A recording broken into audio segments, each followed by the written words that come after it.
This is for you. Brezza ఇచ్చి propose చేస్తున్నారు. Actually అబ్బాయిలకి మంది అవుతే కిక్ ఎక్కుతుంది. ఓకే ఓకే, యాక్చువల్లీ నేను కిక్ కోసం మంది తెచ్చుకున్నా, కానీ మిమ్మల్ని చూస్తే ఫుల్ కిక్ ఎక్కేసింది. ఇక మనతో పని లేదు అనిపిస్తుంది, అందుకే మీకు ఇచ్చా. మీరు ఏకంగా బ్రీజర్ ఇచ్చి ప్రపోజ్ విలన్ కదా, అలాగే చేస్తున్నారు. ఉంటుంది. ఒక రేంజ్ తర్వాత మన దగ్గర మాటలు ఉండవు, కోతలే. Maggie, love you. అవి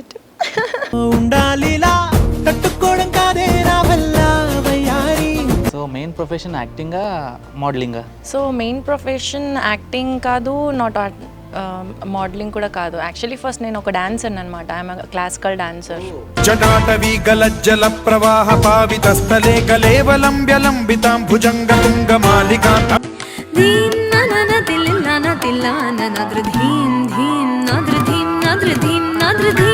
ఈ మోడలింగ్ ఫీల్డ్లో కూడా కమిట్మెంట్ అనేది ఉంటుందా? ఏ దీంట్లో ఉండదండి, ప్రతి ఒక్క దాంట్లో ఉంటుంది కమిట్మెంట్ అనేది. మీరు ఆడిషన్స్కి వెళ్ళినప్పుడు మీరు ఫేస్ చేశారా? చేశానండి, చాలా చేశాను. బట్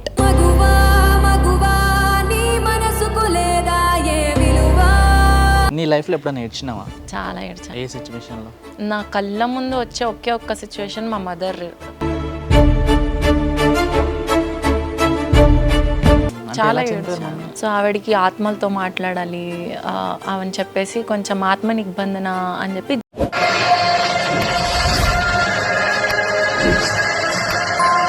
ప్రతి ఒక్కరు లైఫ్లో మోసాలు అనేది జరుగుతుంది. కొంతమంది ఫ్యామిలీ విషయంలో, కొంతమంది ఫ్రెండ్స్, కొంతమంది లవ్ విషయంలో. సో మీరు ఏ విషయంలో మోసపోయారు? లవ్ రిలేషన్షిప్స్లో కన్నా నేను ఎక్కువ ఫ్రెండ్షిప్లోనే చాలా మోసపోయేదండి.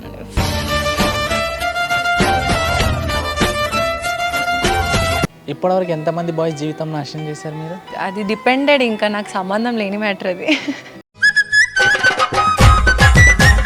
సో మీ ఇన్స్పిరేషన్ సాయి పల్లవి కాబట్టి సాయి పల్లవి ఏదైనా ఒక డైలాగ్. ఏమ్రా బాడుకో, నక్రాలు చేస్తున్నావా, బొక్కలు ఇరొగ్గొడతా.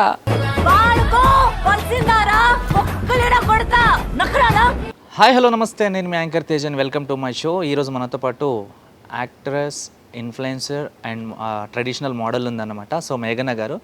తన లైఫ్ స్టైల్ ఏందని కనుక్కుందామని పిలిచిన, బట్ తను రాగానే కొంచెం భయం వేసింది నాకు, ఎందుకంటే అనుష్క వాళ్ళ చెల్లెలు అనుకున్న ఒక రేంజ్లో హైట్లో ఉన్నారనమాట. సో వెల్కమ్ చేద్దాం. Hi. Hi How are hi you? అండి. I'm good. ఐమ్ చాలా ఫైన్. సో ఎలా ఉంది లైఫ్? గోయింగ్ ఆన్ అలా అలా చిన్న ups and downs, all good. So main profession యాక్టింగా, మోడలింగా? సో మెయిన్ ప్రొఫెషన్ యాక్టింగ్ కాదు, నాట్ మోడలింగ్ కూడా కాదు. యాక్చువల్లీ ఫస్ట్ నేను ఒక డాన్సర్ అనమాట. I'm classical dancer. సో వచ్చేసి కూచిపూడి అనమాట. సో ఫస్ట్ నా ప్యాషన్ మొత్తం అందులోనే ఉండే. దెన్ లేటర్ ఆన్ మా మదర్ వల్ల ఆర్టిస్ట్ కింద రావాల్సి వచ్చింది. సో షీఈస్ వెరీ కీన్ అనమాట. లైక్ నేను కనిపించాలి, 70mm స్క్రీన్ పైన కనిపించాలి. సో మా మదర్ ప్రకారంగా వచ్చాను ఆర్టిస్ట్గా. ఎంతవరకు చదువుకున్నారు? నేను డిగ్రీ అయిపోయింది. అయింది మొహం మరి అంత చండాలంగా పెట్టి చెప్తారు డిగ్రీ అని. అంటే చదువు ఇష్టం లేకుండేనా? లేదు, యాక్చువల్లీ నాకు స్టడీ కూడా అంతే ఇంట్రెస్ట్ ఉండే. బట్ లేటర్ ఆన్ నాకు ఎక్కువ స్టడీస్ కన్నా అదర్ యాక్టివిటీస్లో పార్టిసిపేట్ చేయడం, అందులో ఎక్కువ హైగా యాక్టివ్గా ఉండడం చాలా ఇష్టం అనమాట. సో అలా సో డిగ్రీ తీసుకోవాల్సి వచ్చింది. మమ్మీ గురించి యాక్టింగ్ ఫీల్డ్లోకి వచ్చారు కదా, సో అంటే ఏమవుదాం వచ్చారు? క్యారెక్టర్ ఆర్టిస్టా, హీరోయినా? ఫస్ట్ అయితే హీరోయిన్గా అనుకొని వచ్చానండి ఇండస్ట్రీలోకి అయితే, ఫ్యాక్ట్గా చెప్పాలంటే. బట్ సమ్ సిచ్యువేషన్స్ వల్ల, కొన్ని ఇండస్ట్రీలో చూడటం వల్ల ఇంకా హీరోయిన్ అంటే ఇంకా దగ్గర అన్నీ వదులుకుంటేనే హీరోయిన్ అవ్వాలి అని చెప్పేసి ఇప్పుడు ఫ్యామిలీ కానీ, ఫ్రెండ్స్ కానీ, ఆర్ ఎల్స్ సొసైటీ కానీ వీటన్నిటి గురించి ఆలోచించకూడదు అన్నప్పుడే మనం హీరోయిన్ అవ్వగలం. లేదు ఇవన్నీ ఆలోచించాలి, మనకు ఒక ఫ్యామిలీ కావాలి, ఆర్ ఎల్స్ సో ఇంకా మంచిగా ఉండాలి అనుకుంటే మాత్రం సెట్ కాదండి హీరోయిన్గా. సో ఇప్పటివరకు ఏమైనా ప్రాజెక్ట్స్ చేశారా? యా, 3 ప్రాజెక్ట్స్ చేశాను. సో ప్రెజెంట్ అయితే అవి ఫస్ట్ వచ్చేసి స్కంద, సెకండ్ వచ్చేసి నేను కీర్తన మూవీలో అనేది సెకండ్ లీడ్గా చేశాను. అండ్ ధూమం అనేది స్క్రీన్ ప్రెజెన్స్. ఇంకా కొన్ని మూవీస్ చేశాను, ఇంకా రిలీజ్ అవ్వలేదు.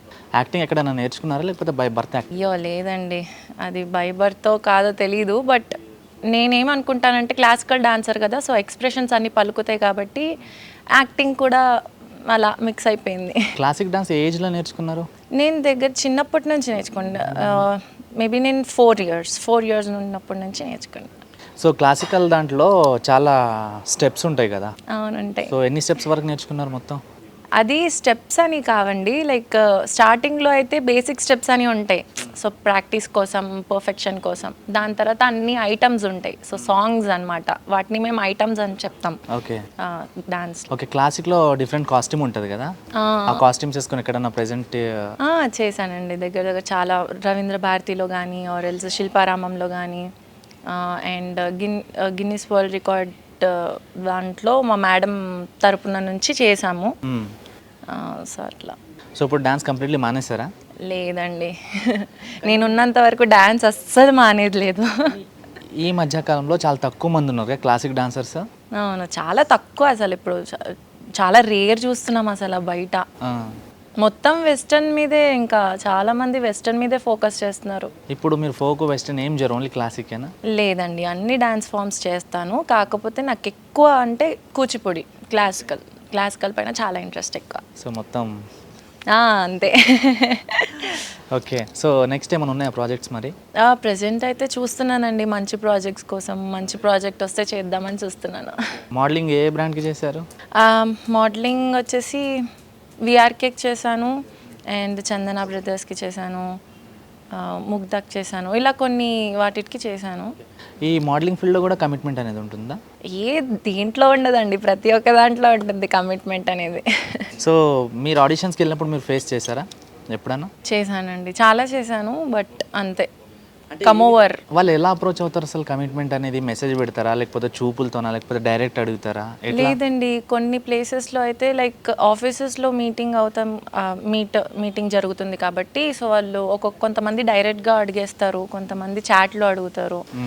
అంటే కొంతమంది మోమాటంగా అడుగుతారు కాబట్టి ఇండైరెక్ట్గా కూడా అడుగుతారు. అంటే కొంచెం దగ్గర అవ్వడం కానీ ఆర్ ఎల్స్ దగ్గర అవుతూ ఫ్లోలో అలా అడిగేయడం కానీ ఇట్లా జరుగుతుంది. ఎంతమంది అడిగారు కమిట్మెంట్?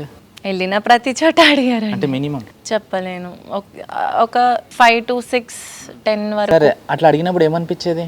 ఎందుకురా బాబు, కమిట్మెంట్ లేకపోతే ఇయ్యరా ఛాన్స్లు అనిపిస్తుంది. అంటే కమిట్మెంట్ అంటే ఎట్లా? ప్రొడ్యూసర్లు అడుగుతారా, యాక్టర్లు అడుగుతారా, లేకపోతే వాళ్ళ దగ్గర ఉన్న అసిస్టెంట్స్ అడుగుతారా? ప్రొడ్యూసర్స్ కి డైరెక్టర్స్ కి సంబంధం ఉండదు అసలు. అంటే వాళ్ళ దాకా కూడా వెళ్ళనివ్వరు వీళ్ళు.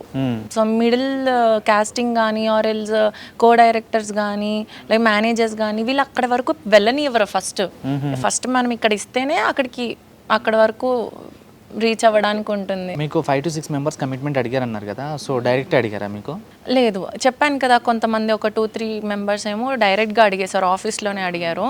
కొంతమంది ఏమో పర్లేదు, క్లోజ్గా ఉందాము, మంచిగా ఉండే చాలు అని చెప్పేసి అంటూనే, ఇంకా జనరల్గా డైలీ మాట్లాడతాం కాబట్టి, డైలీ కూడా కాదు, లైక్ వర్క్ ఉంది అని చెప్పడం కానీ ఆర్ ఎల్స్ ఫోటోషూట్ చేయాలి, టెస్ట్ కట్ చేయాలి, ఇట్లా చేయాలి అని చెప్పి ఆఫీస్కి పిలుస్తూ ఉంటారు కదా. సో బాండింగ్ అనేది ఫ్రెండ్లీ బాండింగే ఉంటుంది, అది మేము అనుకుంటాం, వాళ్ళు అనుకోరు కదా. సో ఆపోజిట్ పర్సన్ వాళ్ళు ఎలా ఉంటారు మనకేం తెలుసు. సో వాళ్ళకి మీరు రిప్లై కమిట్మెంట్ అడిగిన వాళ్ళకి? అంతే అండి, నేను సింపుల్గా చెప్తా ఆన్సర్, నో అని కూడా చెప్పను, నాకైతే ఇష్టం లేదు. ఓకే, సో ఇవ్వలేను అనే చెప్తాను, ఇవ్వలేనండి, ఇంకా ఏమైనా క్లీన్ ప్రాజెక్ట్స్ ఉంటే మాత్రం చెప్పండి. సో దీనికైతే చాలా మంది కమిట్మెంట్స్ అడుగుతున్నారు కదా, ఇప్పుడు క్లీన్ ప్రాజెక్ట్స్ లేవు, 100% కమిట్మెంట్ ఇస్తేనే నీకు మంచి ఛాన్స్ ఇస్తాము అంటారు. ఇప్పుడు నువ్వు వెళ్ళిన ప్రతి ప్లేస్లో అదే ఫేస్ చేయాలి, కమిట్మెంట్ అనేది ఉంటుంది. సో ఇండస్ట్రీ వదిలేస్తావా? లేదండి, ఇండస్ట్రీని వదిలేకపోవడం అది సెకండరీ. సో ఎంతవరకు ట్రై చేయాలో అంతవరకు ట్రై చేస్తాను. సో వచ్చే ప్రాజెక్ట్స్ చేసుకుంటూ వెళ్తాను. సో ప్రతి ఒక్క దాంట్లో కమిట్మెంట్ కంపల్సరీ ఇవ్వాలి అని చెప్పేసి అలా ఏం లేదు అని నేను అనుకుంటున్నాను. మేబీ 90% ఉండొచ్చేమో ఇండస్ట్రీలో కంపల్సరీ ఇవ్వాలి అని. సో ఆ 10% కోసం హోప్స్ అంతే. ప్రతి ఒక్కరు లైఫ్లో మోసాలు అనేది జరుగుతుంది, కొంతమంది ఫ్యామిలీ విషయంలో, కొంతమంది ఫ్రెండ్స్, కొంతమంది లవ్ విషయంలో. సో మీరు ఏ విషయంలో మోసపోయారు? లవ్ రిలేషన్షిప్స్లో కన్నా నేను ఎక్కువ ఫ్రెండ్షిప్లోనే చాలా మోసపోయేదాన్ని. ఫ్రెండ్షిప్ అసలు అంటే లైక్ నాకు చాలా ఫ్రెండ్ సర్కిల్ చాలా తక్కువ. ఎందుకంటే నేను ఈవెన్ కాలేజ్ డేస్లో కూడా, నేను కాలేజ్లో చదివినప్పుడు కూడా నేను ఎక్కువ కాలేజ్కి వెళ్తుండే కాదు. సో ఎక్కువ ఫ్రెండ్స్ ఉంటుండే కాదు. సో అప్పటి నుంచే, అంటే నా డిగ్రీ ఫస్ట్ ఇయర్ నుంచే నేను నా షూటింగ్స్ అనేవి స్టార్ట్ చేసేసాను. సో దాని ప్రకారంగా నాకు ఫ్రెండ్స్ ఎవరు లేకుండే. 10th, 8th, 9th, 10th ఒక బెస్ట్ ఫ్రెండ్ ఉండే అనమాట. చాలా చాలా నమ్మాను తన్ని. ఎంత అంటే అమ్మాయి అండి, అమ్మాయి, అబ్బాయిలు కాదు. అబ్బాయిలు ఆబ్వియస్లీ మన అందరికీ తెలిసిందే, ఒక్కసారి ఫ్రెండ్షిప్లో కమిట్ అయ్యామంటే జాన్ ఇచ్చేంత వరకు వాళ్ళు అసలు వదలరు. లవ్లో కమిట్ అయితే జాన్ తీసే వరకు.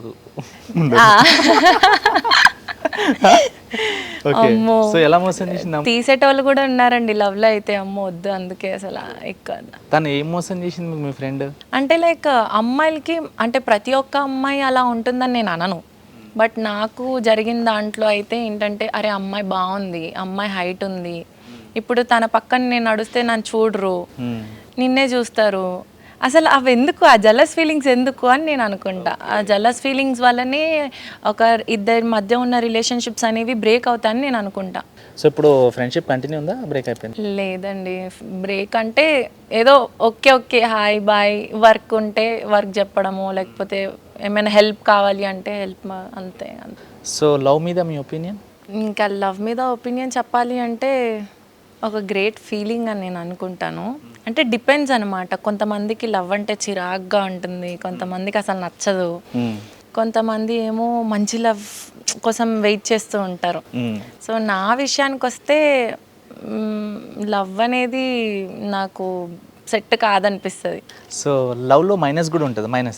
మైనస్సా? చాలా మైనస్లు ఉన్నాయండి బాబు లవ్లో, చాలా పెద్ద తలకాయ నొప్పులు. పొద్దున్న లేవంగానే బేబీ అని మెసేజ్ పెట్టాలి, మళ్ళీ దాని తర్వాత ఏం చేస్తున్నావు బేబీ అని పెట్టాలి. అవన్నీ తలకాయ నొప్పులు అవసరమా? రాత్రులు గంటలు గంటలు ఫోన్ మాట్లాడుకుంటా ఏం చేసుకుంటాం అంతసేపు? నిద్ర ఉండదు, ఏముండదు, హెల్త్ కాన్షియస్ ఉండదు, వద్దులేండి. దాంతోనే అయితే చాలా మైనసెస్ ఉన్నాయి. ఇప్పటివరకు ఎంతమంది బాయ్స్ జీవితం నాశనం చేశారు మీరు? అరే రామా, అంటే ఇంత అందంగా ఉన్నారు కదా. నా డిపెండెడ్, ఇంకా నాకు సంబంధం లేని మ్యాటర్ అది. ఎన్ని ప్రపోజల్ రిజెక్ట్ చేసిరు మీరు? రిజెక్ట్ చేయడం అయితే చాలానే రిజెక్ట్ చేశాను. అవునా? ఎందుకు నచ్చలేదా? ఎందుకో నచ్చదండి, చెప్పాను కదా లవ్ అనేది సెట్ కాదు. అయ్యో అలా ఏం కాదు నాకు. మీరు హైట్ ఉన్నారు కాబట్టి 6 feet హైట్, 6 pack బాడీ అలాంటి. ఇదేదో బాగుంది నిజం. అసలు నా అంత హైట్ వాళ్ళు చాలా రేర్ అనమాట ప్రపోజ్ చేయడం. అంటే నాకన్నా 1 inch తక్కువగా ఉన్న వాళ్ళు, నా కొంచెం సేమ్ ఈక్వల్గా ఉన్న వాళ్ళు ప్రపోజ్ చేయడమే తప్ప, నాకన్నా హైట్గా ఉన్నవాడు ప్రపోజ్ చేస్తే చూద్దాం. మీ ఇన్స్పిరేషన్ ఎవరు? నా ఇన్స్పిరేషన్ అంటే లైక్ ఇండస్ట్రీలో అయితే సాయి పల్లవి గారు. అసలు ఆవిడ డాన్స్కే నేను ఫస్ట్ ఫిదా, ఎందుకంటే నేను కూడా ఒక డాన్సరే కాబట్టి. సో ఆవిడ డాన్స్కి అసలు ఆవిడ డాన్స్ అంతా అందలేమనిపిస్తుంది, అంత ఎనర్జెటిక్ ఆవిడ. కలిసారు ఎప్పుడైనా సాయి పల్లవి? లేదండి, ఎప్పుడెప్పుడు కలవాలని వెయిట్ చేస్తూ ఉంటా. చాలా మంది మీ కామెంట్ బాక్స్లో కూడా సాయి పల్లవి లెక్క ఉన్నావు చూడడానికి అన్నారు, అందుకని సాయి పల్లవిని ఇష్టపడుతున్నారా? అయ్యో అస్సలు అలా కాదు. ఎక్కడండి కామెంట్ బాక్స్లో? చూసాను నేను కామెంట్స్. మీరు చదువుతారా కామెంట్స్ అసలు? అంటే చాలా రేర్, తక్కువ చదువుతా. వస్తూ ఉంటాయి కాబట్టి అందులో నుంచి ఓన్లీ పైన నోటిఫికేషన్స్లో ఉన్న మాత్రమే చదువుతా కామెంట్స్. ఫ్యూచర్లో లవ్ మ్యారేజా అరేంజ్ మ్యారేజా? డిపెండ్స్. Question mark. అంటే లవ్ ఎలాగో ఇష్టం లేదన్నారు 100%. ఇష్టం లేదని కాదు, టైం వేస్ట్ అనిపిస్తుంది. ఓకే, ఇష్టం లేదని నేను చెప్పను, మేబీ ఫ్యూచర్లో తెలీదు. సో మీ ఇన్స్పిరేషన్ సాయి పల్లవి కాబట్టి సాయి పల్లవి ఏదైనా ఒక డైలాగ్. సాయి పల్లవి గారి డైలాగ్ ఇదే మూవీలో చాలా ఫేమస్ ఉంది కదా ఒక డైలాగ్. ఏమ్రా బాడుకో నకరాలు చేస్తున్నావా, బొక్కలు ఇరగొడతా. ఇప్పటివరకు ఎంతమంది బొక్కలు ఇరగొట్టారు? లేదండి ఎవరిని. చిన్నప్పుడు లవ్ స్టోరీలు ఏమైనా ఉన్నాయా? First class, second class, fifth class? First class second class కాదు, 10th అప్పుడు తెలుసా లవ్ అనేది? అసలు లవ్కి అర్థమే తెలియదండి, ఏదో అట్రాక్షన్ అంతే. బట్ మాట్లాడుకున్నారా మరి? అయ్యో మాట్లాడుకున్నామండి, మాట్లాడుకున్నాము. అంటే చిన్న చిన్న మూమెంట్స్ బాగుంటాయి. అంటే నేను క్లాస్ రూమ్లో కూర్చోవడం, ఇక్కడ మా క్లాస్ అయితే కారిడార్ ఉంటుందన్నమాట. సో మాకు ఎగ్జామ్స్ కండక్ట్ చేస్తున్నప్పుడు కారిడార్లో, అంటే అతను వేరే సెక్షన్, సో నేను నా సెక్షన్లోకి ఉంటాను కాబట్టి మా క్లాస్ నుంచి వాళ్ళ క్లాస్ బయట కూర్చుంటే నేను కనిపిస్తూ ఉంటాను, బికాజ్ హైట్ ఉంటా కాబట్టి బ్యాక్ బెంచ్లో కూర్చుంటా. ఓకే, సో అలా చిన్న చిన్న క్యూట్ మెమరీస్. ఇప్పటికి లేదండి. తెలుసా అసలు ఎక్కడున్నారు ఏంటి ఆ పర్సన్ అనేది? తెలుసు, బట్ టచ్లో లేము అంతే. ఓకే, సో ఇండస్ట్రీలోనే కమిట్మెంట్ అనేది ఎందుకు ఎక్కువ ఉందంటారు? ఇండస్ట్రీలోనే కమిట్మెంట్ ఉంది ఎక్కువ అని నేను చెప్పను, ఎందుకంటే ఇప్పుడు ప్రతి ఒక్క ఫీల్డ్లోనూ కమిట్మెంట్ ఉంది. ఇప్పుడు సాఫ్ట్వేర్ కంపెనీలో అయినా సరే ఎందుకు రీసెంట్గా కమిట్మెంట్, ఇప్పుడు మనం ఒక రైప్ కేసు చూసాము డాక్టర్ది. డాక్టర్ కల్కట్టాలో. సో అసలు అది ఎంత బ్రూటల్గా ఉంది, అసలు చాలా దారుణంగా ఉంది అది. సో చెప్పలేము. సో ఇండస్ట్రీని ఇంకొంచెం బెటర్ అనిపిస్తుంది, ఎందుకంటే వాళ్ళు నీకు నచ్చితే ఇవ్వు, నచ్చకపోతే ఇవ్వకు అని చెప్పి డైరెక్ట్గా ముఖం మీద అడిగేస్తారు ఇండస్ట్రీలో. బయట అలా కాదు. ఇప్పుడు సపోజ్ సాఫ్ట్వేర్ అనుకుందాం, ఇప్పుడు హెచ్ఆర్ ఉన్నారు ఆర్ఎల్స్ మేనేజర్ ఉన్నారు, ఒక ఎంప్లాయీని తీసుకుంటున్నాము. సో నీకు ప్రమోషన్ కావాలన్నా, నీకు ఐ మీన్ వేరే ఛాన్స్ ఇవ్వాలన్నా, ఆర్ఎల్స్ ఇందులో జాబ్ ఇవ్వాలి అన్నా నీకు నువ్వు ఇవ్వాలి, కమిట్మెంట్ ఇవ్వాలి అని చెప్పేసి కొంతమంది ఫోర్స్ చేస్తారు. ఇవ్వకపోతే దానికి ఏదన్నా చేసేస్తారు. ఈ మధ్యకాలం చూస్తే రేపులు జరుగుతున్నాయి, కిడ్నాపులు జరుగుతున్నాయి కదా అమ్మాయిలకు. యాజ్ ఒక అమ్మాయిగా నువ్వు ఎప్పుడైనా భయపడ్డావు ఇలాంటి సిచ్యువేషన్ నాకు కూడా వస్తుందేమో అని? భయపడ్డానండి. బయట వెళ్ళిన ప్రతిసారి కొంచెం భయపడుతూనే వెళ్తాను. కాకపోతే నేనేంటంటే ఇప్పుడు బయట జనాలకి నేను ధైర్యంగా కనిపించకపోతే ఆబ్వియస్లీ ట్రై చేస్తారు. ఇన్నోసెంట్గా కనిపిస్తే అవ్వదండి. అందుకే చాలా లైక్ టామ్ బాయ్ టైపే ఉంటాను ఎక్కువ. అంటే బయట చెప్పరా అనడమో, లేకపోతే కొంచెం చిలిపిగా ఉండడము అట్లనే ఉంటాను తప్ప కొంచెం డేర్గా ఉండడానికి ట్రై చేస్తూ ఉంటాను అనమాట. లోపల ఇంటర్నల్లీ చెప్పుకుంటూ ఉంటాను అనమాట, డేర్గా ఉండడం ఏం కాదు, యూఆర్ స్ట్రాంగ్ అని. నీ లైఫ్లో ఎప్పుడైనా ఏడ్చినావా? చాలా ఏడ్చాను. ఏ సిచ్యువేషన్లో? నా కళ్ళ ముందు వచ్చే ఒక్క సిచ్యువేషన్ మా మదర్ డెత్ అనమాట. సో మా మదర్ అప్పుడు అసలు నెక్స్ట్ లెవెల్ అది. ఇప్పుడు కూడా నా కళ్ళ ముందు అది వస్తుంది. చాలా ఏడ్చాను. మదర్ లైక్ తను చాలా ఫిట్ అండ్ స్ట్రాంగ్ అనమాట. యోగా టీచర్ మా మదర్, మెడిటేషన్స్ అవన్నీ చేస్తూ ఉంటారు. సో ఆవిడికి ఆత్మలతో మాట్లాడాలి అని చెప్పేసి కొంచెం ఆత్మ నిబంధన అని చెప్పి జీవేశ్వర ఐక్య కుండలి అనే దాంట్లో జాయిన్ అయ్యారు. సో ఒక 3 days క్యాంప్కి వెళ్ళారు. So without food, without water, ఏది లేకుండా అలానే కూర్చున్నారు. సో వితౌట్ 3 days అనమాట. అట్లనే ఉంది. 4th day లేచారనమాట. సో ఆబ్వియస్లీ 3 days ఫుడ్ లేకుండా, వాటర్ లేకుండా ఉంటే మెటబాలిజమ్స్ అన్నీ డౌన్ అయిపోతాయి అండ్ మొత్తం పల్స్ రేట్ పడిపోయి, హార్ట్ బీట్ సరిగ్గా లేక సో కళ్ళు తిరిగి పడిపోయారని హాస్పిటల్కి తీసుకెళ్లారనమాట. సో హాస్పిటల్ తీసుకెళ్తే డాక్టర్ లేరు. నెక్స్ట్ హాస్పిటల్కి తీసుకెళ్ళాం. అప్పటికే ఇంకా చాలా ట్రై చేసాం, బట్ కుదరలేదు, చనిపోయారు. కాదు, అదేంటి ఆత్మలతో మాట్లాడాలి అనేది? అంటే మీతో ఎప్పుడైనా డిస్కషన్ చేసేవారా? లేదండి, నాతో ఎప్పుడు చెప్పేవారు కాదు మా మదర్. ఎక్కువ మెడిటేషన్లోనే పాల్గొనేటోళ్ళు. లైక్ మెడిటేషన్ చేయాలి బికాజ్ నాకు ఆనెలో ఆరెలో అంటారు కదా, సమ్ బబుల్స్ టైప్స్ వస్తాయి కాళ్ళ మీద. సో అవి పోవడానికి అని చెప్పేసి మెడిటేషన్లో నన్ను కూడా తీసుకెళ్లారు. నన్ను కూడా కంటిన్యూ చేయమన్నారు, కానీ నేను అసలు నాకు అవ్వదు.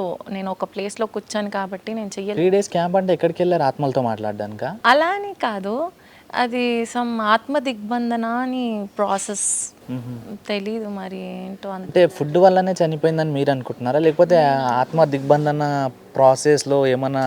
ఒకవేళ అలా అయ్యుంటే ఇన్ కేస్ నిద్రలో కూర్చొనే చనిపోయేటోళ్ళు, కానీ అలా జరగలేదు. ఇది ఏంటంటే తను లేచి వాష్రూమ్కి అని చెప్పి వాష్రూమ్కి వెళ్ళారు, కానీ వాష్రూమ్లో కళ్ళు తిరిగి పడిపోయారు. So I feel it's related to some pulse rate, food వల్ల, వాటర్ వల్ల లేదు అని చెప్పేసి నేను. అంటే మీ మమ్మీ చెప్పినప్పుడు మీకు అనిపించలేదు ఇదేంటి కొత్తగా వింతగా ఆత్మలతో మాట్లాడడం ఏంటి, ఆత్మ దిగ్బంధన ఏంటి అని అనిపించలేదా? అనిపించిందండి, చాలా అనిపించింది. ఎంత అనిపించిందో నెక్స్ట్ స్టెప్ మనం అడగలేం కదా, ఎవరిని అడుగుతాం ఇంకా దాని గురించి. నీకు ఏమైనా పిచ్చా? ఎవరైనా అంతే. ఇప్పుడు పర్సన్ దగ్గరికి వెళ్ళి ఈ ఆత్మలతో మాట్లాడడం ఏంటి, అట్లాంటివి మాట్లాడితే నా దగ్గర రాకు అంటారు, ఇంకా ఎవరిని అడగాలి? సో ఇండస్ట్రీకి ఒక అమ్మాయి రావాలంటే 50% పేరెంట్స్ సపోర్ట్ చేస్తారు, 50% పేరెంట్స్ సపోర్ట్ చేయరు. మరి మీ పేరెంట్స్ సపోర్ట్ చేస్తారా మీకు? మా మదర్ చాలా సపోర్టివ్గా ఉండే. సో తన వల్లే, చెప్పాను కదా ఇండస్ట్రీలోకి తన వల్లే వచ్చానని. సో తను నా పోర్ట్ఫోలియో కోసం కానీ ఆర్ఎల్స్ నన్ను ఈవెంట్స్కి తీసుకెళ్ళడం కానీ సో చాలా ట్రై చేశారనమాట నా కోసం. సో దాని తర్వాత after my mother's death, so దాని తర్వాత వచ్చాయన్నమాట ఛాన్సెస్ చిన్నవి. తర్వాత దెన్ ఇంట్లో సపోర్ట్ లేకుండే, అంటే ఆ సిచ్యువేషన్స్లో ఎలా హ్యాండిల్ చేయాలో ఆ ప్రాజెక్ట్స్ని నాకు తెలీదు. సో మదర్ లేని సపోర్ట్ ఎలా ఉంటుంది ఏంటి, అసలు ఆ లైఫ్ అసలు టోటల్లీ డిఫరెంట్ అనమాట. కొన్ని రెస్పాన్సిబిలిటీస్ వచ్చాయి, మా చెల్లిని చూసుకోవడం కానీ ఆర్ ఎల్స్ అట్లా. ఇంకా డాడీకి అయితే అస్సలు నచ్చదు. ఇండస్ట్రీ అంటేనే నచ్చదు. ఇప్పుడు కూడా ఆయన అంటారు, ఎందుకు అవసరమా ఇండస్ట్రీ, చాలా ఉంటాను నేను బయట అని.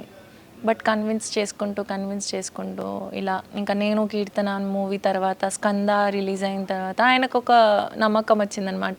ఓకే షిల్ డూ సంథింగ్, ఏదో అవుతుంది ఇండస్ట్రీలో, కొంచెం సపోర్ట్ చేద్దాం అన్నట్టుగా చేస్తూ ఉంటారు. అంటే ఇటు సపోర్ట్ చేస్తున్నట్టు తెలియనివ్వరు, అలా అని చెప్పేసి సపోర్ట్ మొత్తానికి ఇవ్వరు. ఇప్పుడు మీకు ఎలాగో మదర్ లేదు కదా, ఒక ఆడపిల్లకి బాధ అనిపించినా, కష్టం అనిపించినా, ఇబ్బంది అనిపించినా అమ్మతో షేర్ చేసుకుంటారు కదా. ఇప్పుడు మీకు మదర్ లేరు కదా, మరి మీకు అలాంటి సిచ్యువేషన్స్ వస్తే ఎవరితో షేర్ చేసుకుంటారు? లిటరలీ ఇంట్లో ప్రేమ అంటే అమ్మ ప్రేమ ఇంట్లో దొరక్కపోతే బయట లవ్ వెతుక్కుంటూ ఉంటాం. సో ఆ ప్రాసెస్లోనే నేను ఒకరిని చూస్ చేసుకున్నా.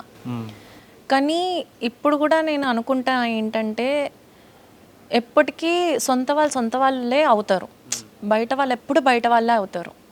సో ఎప్పుడు మన సొంత అని చెప్పేసి ఎవరు ఫీల్ అవ్వరు ఫస్ట్ ఆఫ్ ఆల్ బయట వాళ్ళు. అది చాలా లేట్గా రియలైజ్ అయ్యా నేను. సో మీకోసం ఒక స్పెషల్ గిఫ్ట్ తీసుకొచ్చిన, చూడ్డానికి ఇంత బ్యూటిఫుల్గా ఎర్రగా టమాటా పండు లెక్క, హైట్ అనుష్క లెక్క, నవ్వేమో సాయి పల్లవి లెక్క, మొత్తం హోల్ ప్యాకేజ్గా దొరికావు కాబట్టి వదిలే ప్రసక్తే లేదన్నమాట. మరి ఏం చేస్తారు? ఏం చేస్తే బాగుంటుంది? మీరైతే వదిలేయాల్సి వస్తుందిలేండి. నేను వదిలే అసలు, నేను చాలా జిక్కటి మనిషి, నేను పట్టుకుంటే వదిలే. నేను అందులో మీ ఇలాంటి అమ్మాయి దొరికితే ఇంకేమైనా ఉందా? And thank you. దేనికండి? అంటే రోడ్ మీద ఏవో చూసి మొత్తం నా కళ్ళు ఖరాబ్ అయిపోయి, మైండ్ ఖరాబ్ అయిపోయింది. ఇంత బ్యూటిఫుల్ అమ్మాయి ముందర వచ్చి కూర్చున్నా కదా, సో కొంచెం రిలీఫ్గా ఉంది. And this is for you. Actually Brezza ఇచ్చి ప్రపోజ్ చేస్తున్నారు. యాక్చువల్లీ అబ్బాయిలకి మందు అవుతే కిక్ ఎక్కుతుంది. ఓకే యాక్చువల్లీ నేను కిక్ కోసం మందు తెచ్చుకున్నా, కానీ మిమ్మల్ని చూస్తే ఫుల్ కిక్ ఎక్కేసింది, ఇక మనతో పని లేదు అనిపిస్తుంది, అందుకే మీకు ఇచ్చా. అయ్యో ఏంటండి డిఫరెంట్గా, చాక్లెట్స్ ఇచ్చేటోళ్ళని చూశాను, టెడ్డీ బేర్స్ ఇచ్చేటోళ్ళని చూశాను, ఫ్లవర్స్ ఇచ్చేటోళ్ళని చూశారు, మీరు ఏకంగా బ్రీజర్ ఇచ్చి ప్రపోజ్ చేస్తున్నారు. మా బ్రీజరే అంటే వైల్డ్ థాట్సే వస్తున్నాయంటే, అమ్మా రియాక్షన్ కూడా వైల్డ్గా ఇవ్వాలనుకుంటా. ఇంకోటి వచ్చేసి నీకు ఒక మంచి నిక్ నేమ్ ఇస్తాను నేను, Maggi. 2 minutes. Love you Maggi. I like you two. జనరల్గా మీరు పర్సనల్గా చాలా బాగుంటారు అండ్ ఆల్సో ఫ్రెండ్లీ నేచర్ కాబట్టి ఐ లైక్ యూ. అంతే, మీరే తాగేసేయండి, ఇంకా ఇది నేనేం చేసుకోవాలి. Like you two. మీ అందం చూసిన కిక్ దిగిన తర్వాత ఈ కిక్ తాగుతా. ఓకే మ్యాగీ గారు, అయితే టైం పడుతుంది మరి చూసుకోండి. నో ప్రాబ్లం, వెయిట్ చేయడంలో మజా ఉంటుంది. ఇప్పుడు మీ పేరు ఎలాగో మ్యాగీ, 2 minutesలో మ్యాగీ అయిపోద్దిగా, అలా 2 minutesలో పడిపోతే వాల్యూ ఉండదు కదా. మేఘ్నా అంటేనే అసలు అది వైబే వేరు ఉంటుందిలేండి. డివోషనల్ బాగా మీరు? అచ్చా లేదండి, చాలా తక్కువనండి డివోషనల్. అంతే. సో మేఘనా గారు, మంచి మంచి ప్రాజెక్ట్స్ చేయాలి హార్ట్ఫుల్గా నేను మా ఛానల్ తరఫున, మా వ్యూవర్స్ తరఫున కోరుకుంటున్నాను. అండ్ ఎవరెవరైతే ఇండస్ట్రీలో మీలాంటి టాలెంటెడ్ పర్సన్స్ వెళ్ళి ఇబ్బంది ఫేస్ చేస్తున్నారో కమిట్మెంట్ విషయంలో, సో అలాంటి తొందరగా అయిపోయి మీలాంటి టాలెంటెడ్స్కి ఆ ఛాన్సులు రావాలి, మంచిగా 70 mm స్క్రీన్లో ఇంకా మంచి మంచి టాలెంటెడ్స్ రావాలని హార్ట్ఫుల్గా కోరుకుంటున్నా. బాయ్. థ్యాంక్ యూ అండి, బాయ్. సో గైస్ చూసారు కదా ఇంటర్వ్యూ. సో నచ్చినట్టయితే లైక్ షేర్ చేయండి. నెక్స్ట్ ఇంకో గెస్ట్తో మీ ముందుకు వచ్చేస్తాను. Signing off Teja. Maggi, love you. Love you two.